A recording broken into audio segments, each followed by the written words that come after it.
বাংলা মাসের সাথে ইসলামের কালেকশন নাই, ইসলাম ধর্মের কালেকশন আরবি মাসের সাথে কানেকশন। ভাইয়ারা আমার, এই জন্য বাংলা নববর্ষ পালন হয় আমাদের বাংলাদেশে, ইংরেজি নববর্ষ পালন হয়, কিন্তু আরবি নববর্ষ পালন হয় না, কারণ আরবি নববর্ষের সাথে ইসলামের কালেকশন আছে। যেরকম সুবহানাল্লাহ। আল হাজ্জু আশহুরুম মা'লুমাত, বৎসরে 4টা মাস শ্রেষ্ঠ।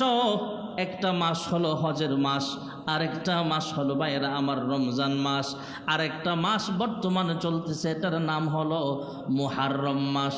সুবহানাল্লাহ। ভাইয়েরা আমার, বন্ধুরা, আবার এই মাসগুলো বরকতময় একটা মাস, এই ব্যাপারে আল্লাহ তাআলা ভিন্ন ভিন্নভাবে আয়াতও বলেছেন।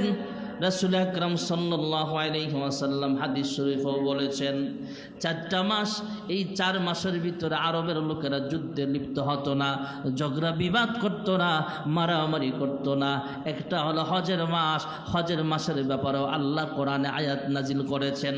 রমজানের ব্যাপারে তো আয়াত আছে, শাহরু রমাদানাল্লাযী উনজিলা ফীহিল কুরআন হুদাল লিন্নাস ওয়া বাইয়িনাতিম মিনাল হুদা ওয়াল ফুরকান। রমজানের ব্যাপারে কোরআনে আয়াত আছে। ভাইয়েরা আমার, আল্লাহ রাব্বুল আলামিন রমজানের ব্যাপারে আপনারা ওয়াজ শুনেছেন, আয়াতও শুনেছেন, অন্য আয়াতও বলেছেন, ইয়া আইয়ুহাল্লাযীনা আমানু কুতিবা আলাইকুমুস সিয়ামু কামা কুতিবা আলাল্লাযীনা মিন ক্বাবলিকুম লাআল্লাকুম তাত্তাকুন। আল্লাহ রাব্বুল আলামিন রমজানের দামের ব্যাপারে সূরাও নাজিল করেছেন, ইন্না আনজালনাহু ফি লাইলাতিল কদর লাইলাতুল কদরি ওয়া মা আদরাকা মা লাইলাতুল কদর। লাইলাতুল কদর, লাইলাতুল কদরের ব্যাপারে আল্লাহ রাব্বুল আলামিন কোরআনুল কারীমে আয়াত নাজিল করেছেন। রমজানের ব্যাপারে আল্লাহ তাআলা কোরআনে আয়াত নাজিল করেছেন। হজ্জের মাস দামি, এই ব্যাপারে আল্লাহ আয়াত নাজিল করেছেন। কারণ হলো রমজান মাস দামি, মুহররম মাস দামি, রবিউল আউয়াল মাস, শাবান মাস, জিলকদ মাস, জিলহজ মাস, আরবি মাস, সব মাসগুলোই আল্লাহর কাছে দামি। তবে মুহররম মাসটা আলাদা একটা দাম, কারণ মুহররম মাসে একটা দিন আলাদা আছে, একটা রাত্র আলাদা আছে। সেটা হলো মুহররম মাসের 10 তারিখ তথা 10 তারিখে একটা রোজা রাখা। যেরকম সুবহানাল্লাহ। রমজান মাসে আমরা 1 মাস রোজা রাখি, রমজানের পরে শাওয়ালে আমরা 6টা রোজা রাখি, আর এই মাসে একটা রোজা। কয়টা রোজা? আল্লাহর হাবিব রাহমাতুল লিল আলামিন মক্কা থেকে হিজরত করে যখন মদিনার পথে রওনা হয়ে গেলেন, মদিনায় যাওয়ার পর আল্লাহর হাবিবের কানে সংবাদ আসলো, ইয়া রাসূলুল্লাহ, ইয়া হাবিবাল্লাহ, মদিনার ইহুদিরা বৎসরে একবার রোজা রাখে। কোন দিন রোজা রাখে? কয় মুহররম মাসের 10 তারিখে ওরা রোজা রাখে, আশুরার দিন রোজা রাখে। আল্লাহর হাবিব তাদেরকে জিজ্ঞেস করলেন, তোমরা এই দিনে রোজা রাখো কেন?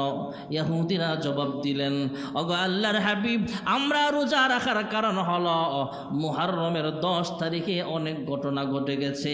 এর ভিতরে একটা হলো আল্লাহর খলিল ইব্রাহিম আলাইহিস সালামকেও আল্লাহ তাআলা এই দিনে বিশেষ একটা ঘটনা ঘটিয়েছিলেন।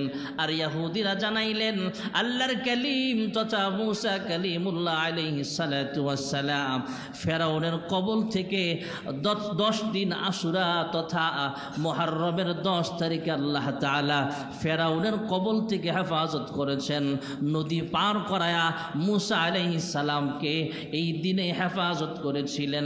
এই দিনটাকে স্মরণে রাখার জন্য আমরা ইহুদিরা তথা মুসা আলাইহিস সালামের অনুসারী আমরা যারা আছি, আমরা মদিনার বাসিন্দা হতে পারি, মক্কার বাসিন্দা হতে পারি, পারি, ওই দিনটাকে স্মরণীয় রাখার জন্য মুহররমের 10 তারিখে আমরা রোজা রাখি।